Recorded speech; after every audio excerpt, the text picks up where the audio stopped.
surely any prophet who comes after him, old or new, means that he is no longer the last.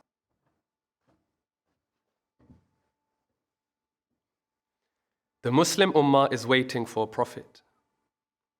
Muslims believe that the Holy Prophet Muhammad ﷺ is the Khatamun Nabiyyin. And many interpret this to mean that he was the last and final prophet to ever set foot on this earth. But on the other hand, Muslims also believe that Jesus ﷺ will return back onto this earth in the latter days. And Jesus, of course, was a prophet of God. So therefore, logically speaking, if Jesus comes back after the Holy Prophet ﷺ, doesn't that make Jesus the last and final prophet? And more importantly, doesn't this prove that the vast majority of the Muslim world who holds this belief is actually waiting for another prophet to come? Now, if we take a deep dive into this topic, the contradiction and disparity between these two viewpoints becomes very clear. So they say that Khatamun Nabiyyin means the last and final prophet whatsoever, meaning that no prophet of any kind can come after him. And to support this, they present the hadith, La Nabiyya Ba'di, where the Holy Prophet ﷺ himself said that there will be no prophet after me. So they take this verse and this hadith and they interpret them together to mean that the door of any kind of prophethood is now closed. But the reality is that this interpretation is extremely problematic. Why? Because it goes against a very fundamental belief of theirs, the return of Jesus. If the door of prophethood has been closed by the Holy Prophet ﷺ, then how can any prophet, old or new, come after him? And Jesus indeed was a prophet of God. The Islamic sources are crystal clear on this.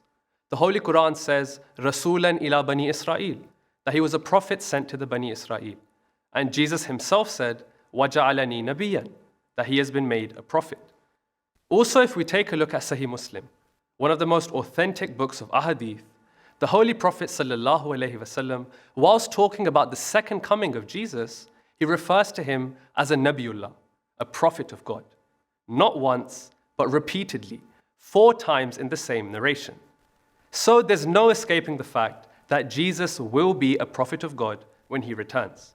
And anyone who believes in his return, in actuality, is waiting for the advent of a prophet. Now, all of this being said, you might be wondering, how do they possibly reconcile such a blatant contradiction? Well, they resort to one of 2 options. Some say that Jesus was a prophet in the past, but when he returns, he won't be.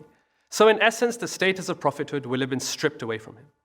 Others say that, yes, he will be a prophet, but because he was an old prophet, before Prophet Muhammad, therefore his return doesn't break the finality of prophethood. Now, let's just analyze both scenarios. In the first case, to say that he was a prophet before, but not when he comes back, we have to really think for a second. Prophethood is the greatest blessing. It's the highest rank and status that Allah can bestow upon a person. If Allah himself made Jesus a prophet, then who has the right to take this away from him? The Holy Quran calls him a prophet, the Ahadith call him a prophet. So if he returns and he is no longer a prophet, then what do we do with those clear verses and the clear Ahadith? Have they been abrogated? Of course not. And also Allah himself says that he never takes away a blessing from a person until and unless they do something to deserve it. The question is, what did Jesus do? What sin did he commit for prophethood to be stripped away from him? In the second scenario, to say that he was an old prophet, not a new one, so the finality doesn't break, this, quite frankly, is not logical. If the Holy Prophet ﷺ is categorically the last and final prophet, then surely any prophet who comes after him, old or new, means that he is no longer the last. And besides, who even made this distinction, that an old prophet can come, but not a new one? Therefore, the bottom line is this, that Muslims are waiting for the advent of a prophet after the Holy Prophet ﷺ. Ahmadi Muslims believe that this prophet could only come from within the ummah of the Holy Prophet ﷺ and not from outside. It can't be Jesus himself because we know from the Quran and the Ahadith that he died a natural death, just like every other human being and every other prophet. His second coming, therefore, must be metaphorical, and that it was, in the person of Hazrat Mirza Ghulam Ahmad alayhi salatu wasalam.